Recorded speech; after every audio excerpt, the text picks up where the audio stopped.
It's very personal, everything about it. Max's story, some of these scenes feel so personal that, I can't hold it together when we're filming them. He had written this monologue that had a bunch of very, very personal stuff for him. Birthday card is from, my parents wrote me those birthday cards growing up. Alan comes in, or she's like, we got the song, and I was like, what song? I thought we were writing that song yesterday, so I was like super butthurt. I remember feeling like left out. I'm literally sitting in my car praying, God, I know you've got me on this other path, but you know what my heart is, and I'm embarrassed to ask. And then the phone rings, literally that second. I didn't know that it was the timing of that, which Yes. is that's pretty insane. Y'all's story is essentially my wife and I's story. Everything I'm looking for when I'm watching you is he representing how I feel about my wife.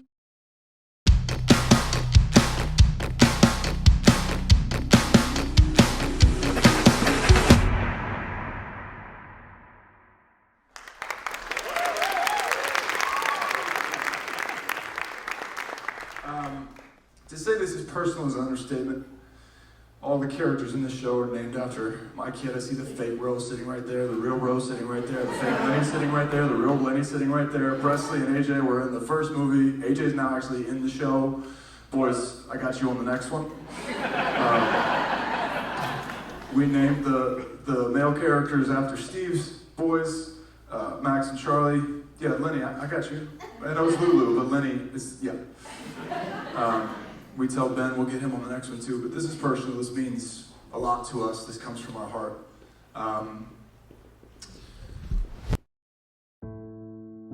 So I have a theory about creativity, and I did not come up with it. And that is, if you want it to be good, make it personal. I have to be operating from a place of almost like autopilot and just knowing that I resonate with something. And so if whatever I'm creating or being a part of is hitting me, then hopefully it will also hit an audience. And we talked about that with Max and connected to him and, all of the characters in some capacity. But it's very personal, everything about it. I mean, Max's story, some of these scenes feel so personal that, I can't hold it together when we're filming them. Birthday card is from, my parents wrote me those birthday cards growing up. My mom and I have this tradition. It's stupid and dumb, but it's ours. Every year on my birthday, she picks the most weird-looking card. So birthday card originally was just a monologue. It's pulled just directly from my life. I love you, Mom and Dad. He had written this monologue that had a bunch of very, very personal stuff for him about his spiritual journey in his life. The discussion was like, well, if it's a monologue, could it be a song instead? And he talked to Cozy about that. And then Cozy did what Cozy does sometimes, that I could just see her kind of like zoning out. I do remember that I had to go take a phone call. The producing side of things creeped up, and Adam was in the studio producing a song that we wrote the day before. I was sitting there working on a guitar solo. Super fun, but totally different mindset than the songwriting thing we were in. And I see Cozy walk in, and she's got this look, and I know that look. It's the look of you're half here. You're in creative imagination land.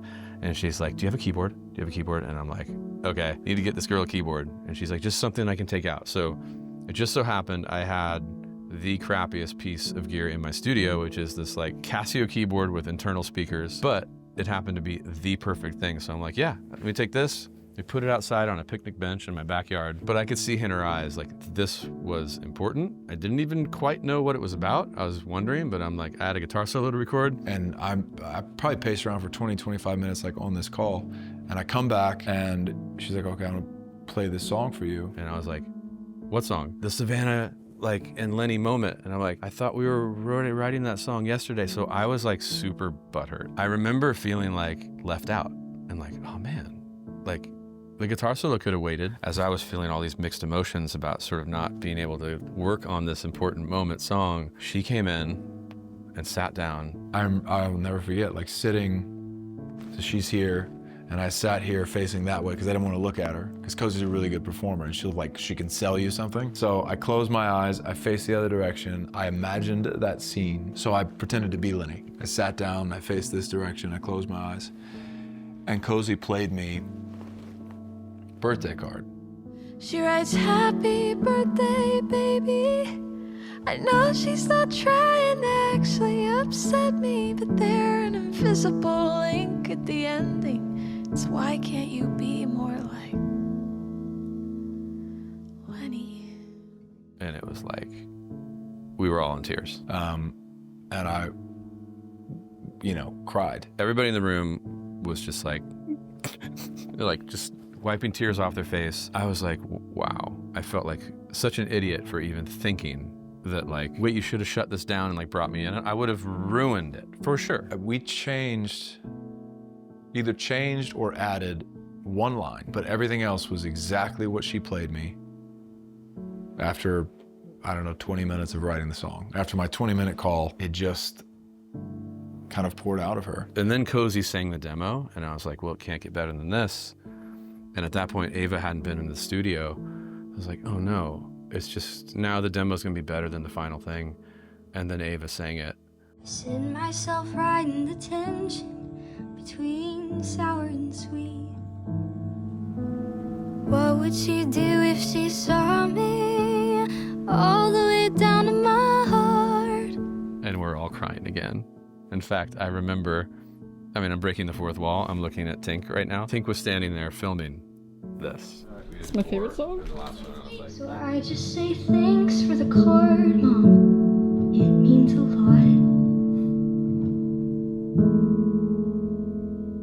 Coming from you.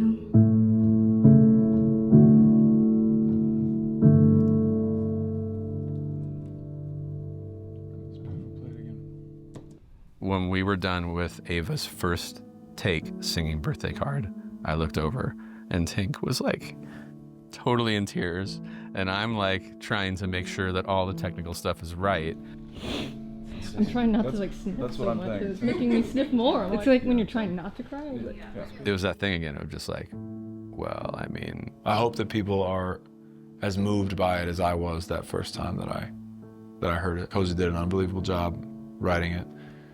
Ava does an unbelievable job singing it and performing it.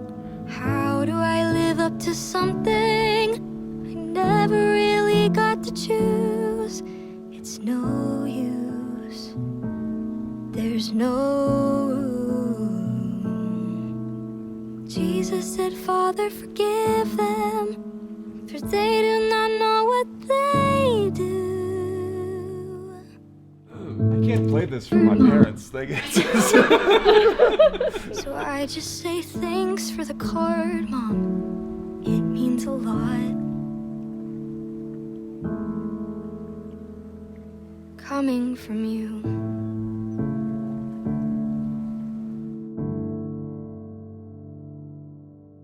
The only place I know how to do it is to do it from a very personal place. And so there's so much about this show that is really, really personal to me. And I am curious, what struck you personally? What, if you want to share, what did you bring to this that was really kind of your soul on screen, or your soul on paper, or? Well, it was personal for me because this is kind of a comeback tour for me. And to go back into a show that was family friendly, and even for me, what a bonus, faith forward. Really, where I identified with Carla is that I felt this pressure to do good. I wanted to do good. And that really was the heart of Carla. As misguided and mistaken as she was at times, she so wanted to do good. The day you called me, I'm literally sitting in my car praying. I was saying, God, I know you've got me on this other path. I go speak to Gen Z all the time. I love it, I'm grateful. But you know what my heart is, and I'm embarrassed to ask. And then the phone rings, literally that second, and it's Alan. And he says, hey, do you want to do a show? And I was like, well, I don't know. Tell me about it, And he's like, well, it's Christian, it's a musical, bonus. Oh, and it films right here in your backyard in Tennessee. It was like the trifecta of thanks. I don't think I ever put together the like it happened immediately part. Immediately. That's a bit crazy. Well, I mean, again, I knew that to a certain extent there was it was an answer to prayer, but I didn't know that it was the timing of that, which is pretty insane. The show was actually deeply personal on a few different levels. From what you were saying of kind of like a coming back, I was actually unemployed for about a year and a half, 2 years. But, you know, having that opportunity to come in and do something that like is like right up my alley, like musical theater, TV, like it just was kind of like the perfect blend of everything that I've dreamt of doing. Of course, when I got there, it was just, you know, the perfect mix of everything that I could possibly want. Like talking with you guys about how this was very deeply personal for me. I grew up Catholic. I know, like, similar to what Max was going through, I grew up knowing these things and being a part of this community. It was a very therapeutic experience, talking through a lot of like my struggles with religion and Christianity as a whole. It really helped and evolved Max in a way to where like I really felt like I could absolutely relate to what he was going through. The fact that Max is so personal for Alan, I'm a vessel for the things that you want to say. And it made it deeply personal for me to like get that right. So much of the show is very personal to me. Lenny's arc in particular would not exist had so many little things not happened along the way. Like in 2023, when we shot The Torch, the experience in my real life of my friend creating like a rage room for me, and mine was a tennis racket, but like me beating stuff up and screaming for the first time really in my whole life and like really being able to let out my anger didn't happen till after we shot The Torch. So in all this time of us getting pushed, because we were supposed to shoot the show many different times, and then it kept getting pushed out, I like lived that experience. And so by the time we hopped on a Zoom before I was even a writer and talked about what Lenny's arc could be, I was like, well, I'm angry now, and that used to not be a thing, and you know, here's what that has been like for me. And so watching Lenny be able to take on so much of what my coming of age felt like at that time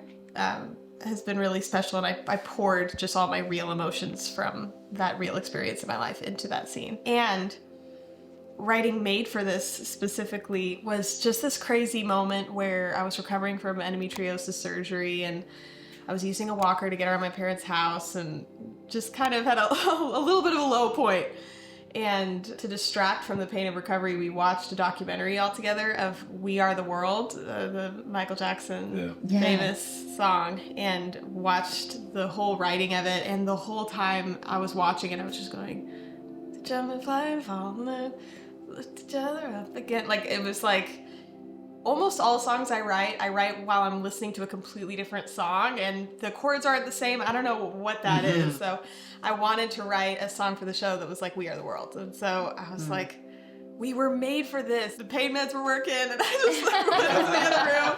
And that's how version 1 of the song happened. I love this process and how this came together, because what I mean is because Cozy wrote a great song, and as you've told before, like I called you halfway through, you got to hear this voice memo if you love the song, just so like the first thing that I think was just all voices, like if like it's a gospel choir. Yeah. We know we were made for this, to jump and fly and fall and then to lift each other up again. I know. Literally the first time I jump and fly and fall and lift each other up again. Whoa, I think I stopped listening, and I was like, you suck, this is awesome.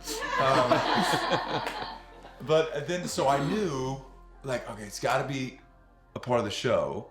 But then I started, if I may out myself, I started square peg round holing what that song was into, it's the final number of the show. That's right.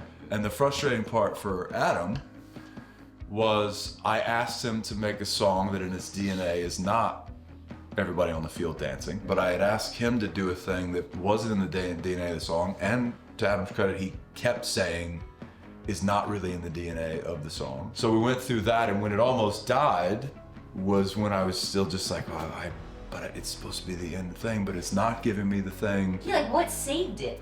Oh, well, I can tell you Unforgettable that. Memories saved it. You and I, we are making unforgettable memories. Unforgettable Memories is a song that Adam wrote when we sold the movie to Netflix and they wanted an opening credits song. And Adam did what Adam sometimes does and just couldn't stop himself and basically sent me a pretty much fully formed Verse, chorus. yeah, of Unforgettable Memories. I'll never forget that feeling of like, this is a great song, but it didn't feel right to me for what I knew we were trying to do for the opening credits of the film, which was like, you hit play and like, we're just gonna have a blast. Unforgettable Memories was a bit more emotional and just felt, anyway, didn't work. It so hurts to have a song feel like it might die, or it did die. Yeah. But then, Well, it didn't die, because I always listened to that song, because I loved it, and we were looking for, you might have been in the studio, I think. So, that was my idea.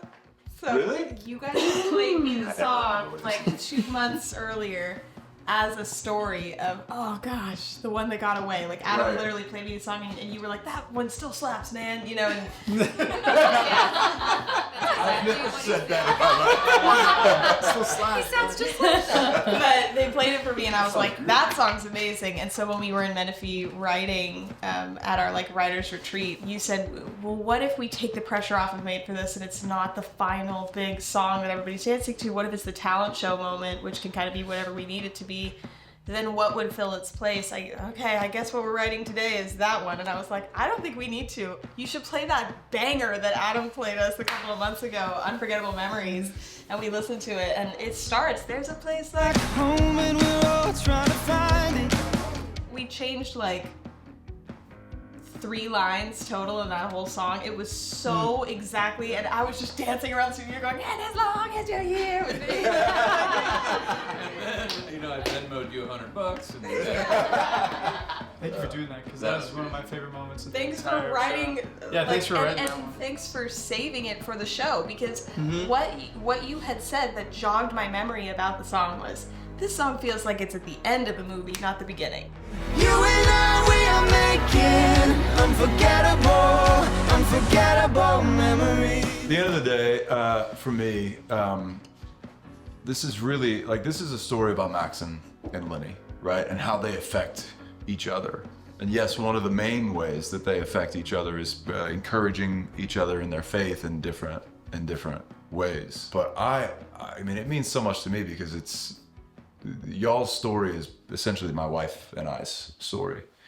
And so every time, what, you didn't know? I had no idea. Well, I mean, this. Yeah, like emotionally, like I wasn't a foster kid or never been, like I was more the Jake, sort of like PK or Savannah side. But as far as like the rebel who falls for what on the surface you would call the good girl, and they change each other and like life changes. And I started calling my wife as a joke when we were 16 and 15 years old. Wow. Because I saw her sing. She sang this song and I was like, what is happening right now? And I started jokingly calling my wife, and then it took about 2 days and I was like, wait, that should be a real thing. Like I should make that happen. And we've been together ever since.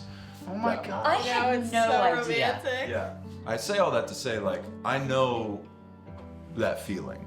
Like, I know the feeling of, like, you looked across the field like we did in the film, or you saw somebody as they were doing a monologue and you know, like, and you're like, something is different, something is never gonna be the same. That's really what our show is. It's the story of Lenny and Max and how they affect each other, and faith is the main element, but of course there's other things. So it was so much fun to me, and I don't know if we ever necessarily talked about this because you guys are honestly, you're just so good at it. I never had to like push you far enough that I would have had to share. But when we were doing those scenes, whether it was the first time you were looking at him when he's giving his first monologue, and just that look of like, huh, or certainly the stuff you guys were doing on the bench in episode 2, where that's really kind of the first scene, and then tracking that all the way. Everything I'm looking for when I'm watching you, is he representing how I feel about my wife and how I knew I felt when I was, you know, Max's age?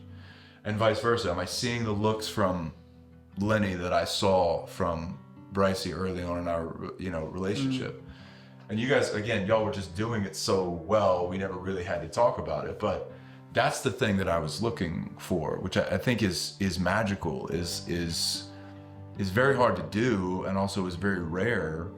But that's the story of A Week Away, such that like the big last song, we're doing that last song, you guys are singing at each other, and like it's a big number and everybody's singing and Carla's dancing and Boggs dancing. It's not a mistake that we push in and we end on just Max and Lenny. Is that what I'm seeing? Because I'm living it and I know what that feels like, and I remember what it looks like early. I just kind of realizing, looking at that last frame as we edit it for the last time, and it's two of you, I'm like, oh, that's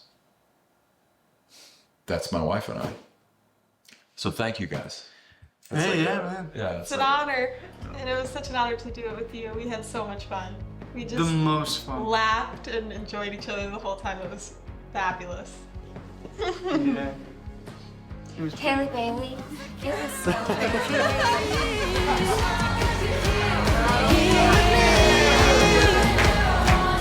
Want to be you and I, unforgettable memories.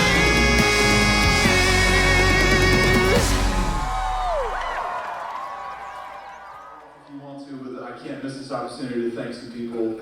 I want to start with my partners at Monarch. Steve Barnett is one of the best humans that I know. He's a husband first. We're not here if it's not for Steve Barnett. I mean that genuinely, so thank you. Our partner, Vicky Patel, we're genuinely not here if it weren't for her. Vicky, but she paid all of you, so make sure that you give her a big hug before the night is up. Vicky, genuinely, thank you so much. We're not here if it's not for your belief in what we were trying to do. Wrapping a show is always an emotional thing. A Week Away, the film, was emotional, and A Week Away, the series, was 1,000 times more emotional. And that's because of the family that was built along the way. It's a lot of fun to see so many different people who've never met, you know, come together, and they're like best buds by the end of filming. They're always hanging out. For the series, you know, there was a group of them who got together at 9 o'clock every night to pray. I love it. It's, I don't want to say wholesome, but that's the first word that comes to mind. But in addition to that, it rings true, which is really important to me.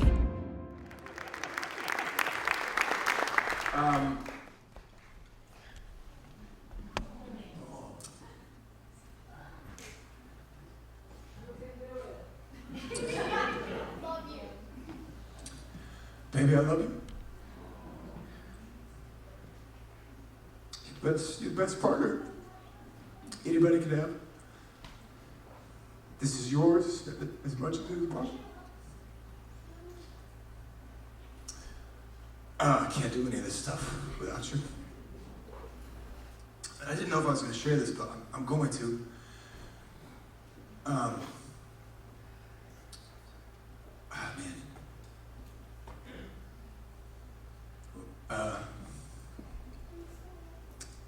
We lost, we lost a kid on day one of production. My wife was pregnant. We found out on day one of production that we lost that baby. And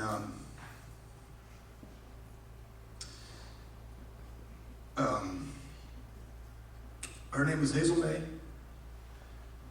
AJ wanted to change her character's name to Hazel May. So my daughter's playing Hazel May the show. And I just want to dedicate this series to her. So thank you guys.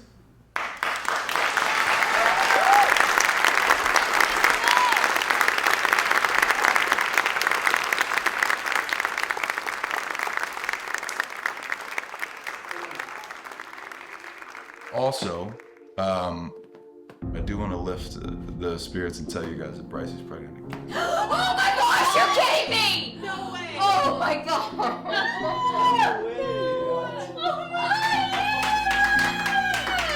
Oh my god. Congratulations. That's so beautiful. That is a principal picture wrap. Guys, that is a picture wrap on Cozy Zulsdorf playing Lenny for us. It's been an absolute honor working with you guys in so many new ways. Thank you so much for making a million dreams come true. It's been so special. I love you. Thank you. There's no way to quantify how grateful I am for everybody here. Bringing to life sometimes the words that I wrote, that's so mind-blowing. And I don't see a face that hasn't made some grand dream of mine come true. Every job was filled. There was no room at the inn. When I showed up to A Week Away, there wasn't room for me. And you made room. It's unbelievable what I've gotten to do and what I'm even doing right now because of this job. And we're writing a movie together. We just had the most fun ever. So I'm so grateful to all of you. Thank you. And that is also a picture wrap on Antonio Cipriano playing Max. Thank you from the bottom of my heart, guys. This has been the greatest pleasure I think I've ever had. Yeah, I couldn't imagine the last 12 weeks spent in a better way. Alan, thank you so much for the phone call. That really just kind of changed my life a little bit. That was pretty cool. You. I love you so much. This was pretty amazing to work with you. Every person in this room and every person on that set had such an incredible impact on my life. That is the truest statement I've ever said. And it doesn't even feel like a project. It feels like an experience. It feels like a life-changing experience. Your first phone call to me, your first voicemail that you sent me, that literally, and I told you when we wrapped the show, thank you for changing my life. Because without this project, I would not be the person I am today. Wow. And that makes me really, really just so thankful and grateful. So thank you guys, every single one of you guys, and everyone else who watched, and the cast and crew who are not here. We love you all so much. You were so appreciated and changed my life for the better. So, cheers.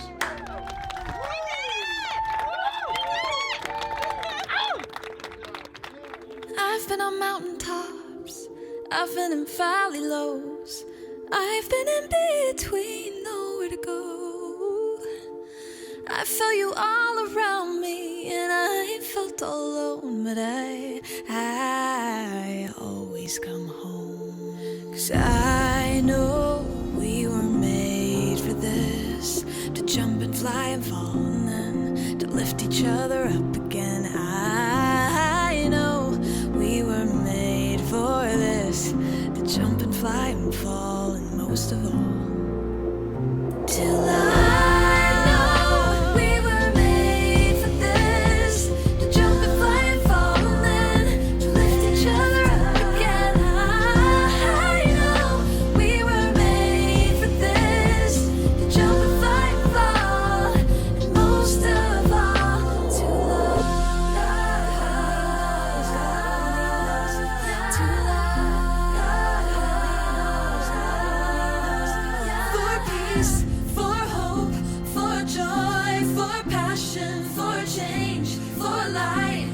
chain reactions, for a guide to use, to heal, for the hell of it all, to jump and fly and fall, and most of all, most of all, most of all, most of all, I know we were made for this, to jump and fly and fall, and then to lift each other up again. I know we were made for this, to jump and fly and fall, and most of all, to love, to love.